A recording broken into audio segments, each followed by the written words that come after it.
This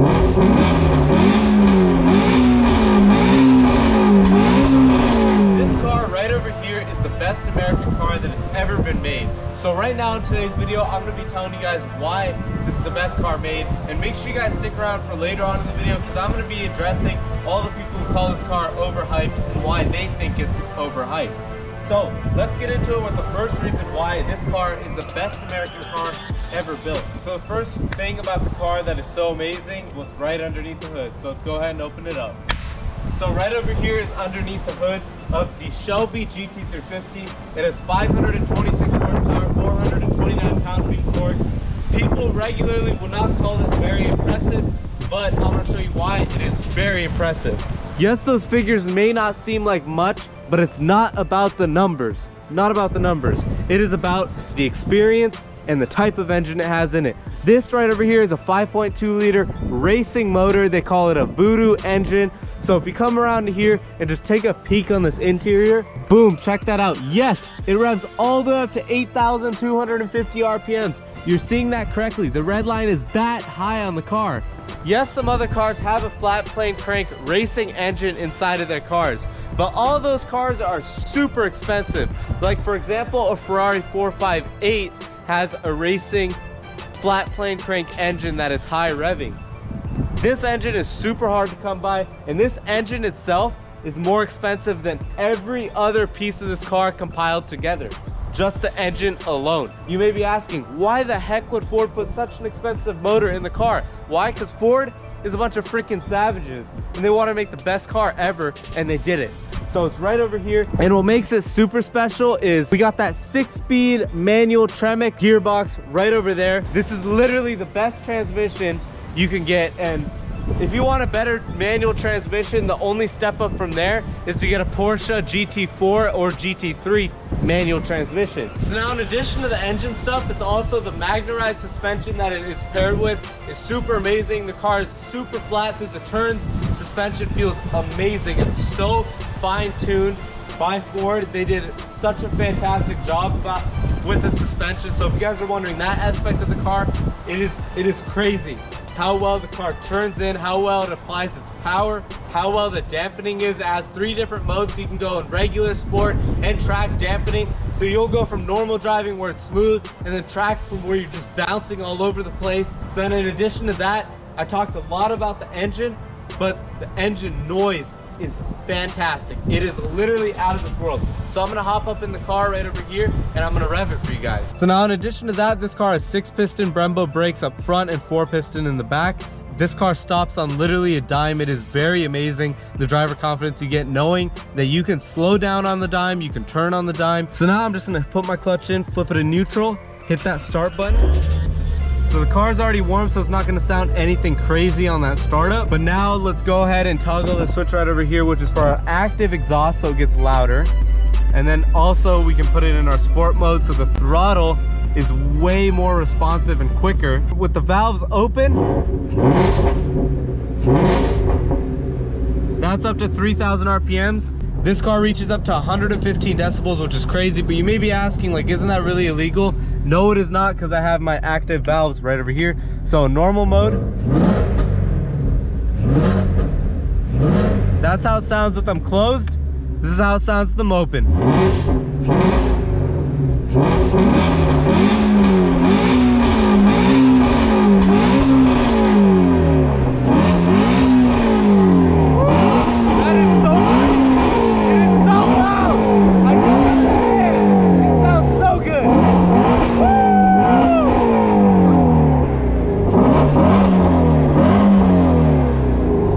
Crazy. Let me know what you guys think of it down below in the comment section. Every time I rev this car, I forget how crazy it is. It is just mental. Woo!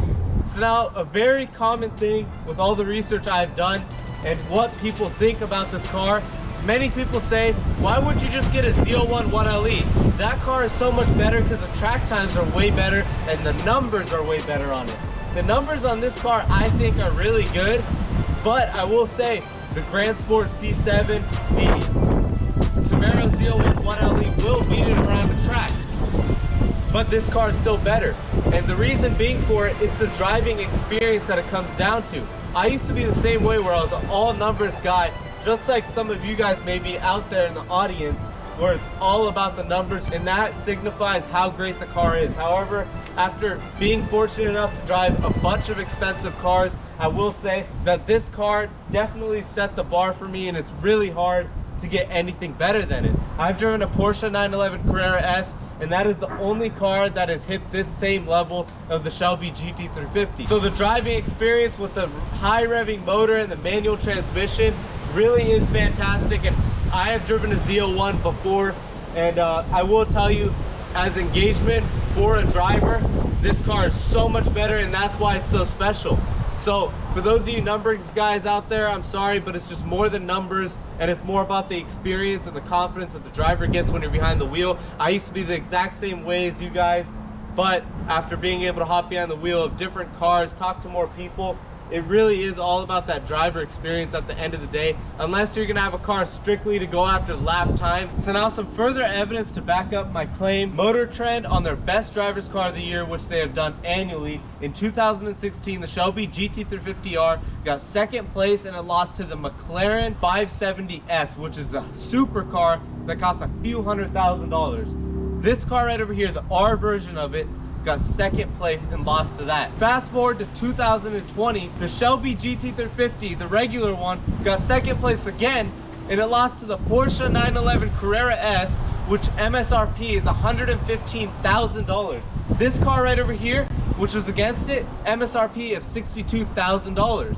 So that's a quite big difference in the price range, and the Carrera S beat it just so slightly. So those guys right over there absolutely love the Shelby GT350, and me personally, when I was watching that back in 2016, I did not understand the hype about these cars until I got behind the wheel and got to drive one and got to ride in my uncle's. So this car, once you're in it, the vibrations, the noises, the handling, the way it feels through the turns, the driver confidence is amazing with the way it revs and the driver's experience. In addition to that, Doug DeMuro, who's a very famous YouTuber who's been reviewing many cars, he even recently compiled a list of the most shocking cars he drove, which he got into it thinking that the car may not be that great, or he had lower expectations for it, and this car was one of them that he said he was mind blown by. And he in fact said he would love to buy a Shelby GT350, but since he already has a Ford GT, he's not going to buy one because he doesn't want to feel that he's biased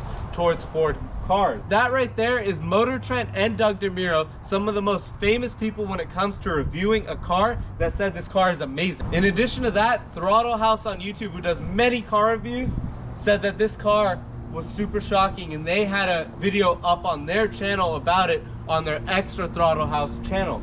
So I was watching that too. Those people absolutely loved it, and they even said at one point in the video that the next step up really is, for the driving experience you get in this car, for them the next step up would be the Porsche GT3 991.2 in the manual version that they had driven.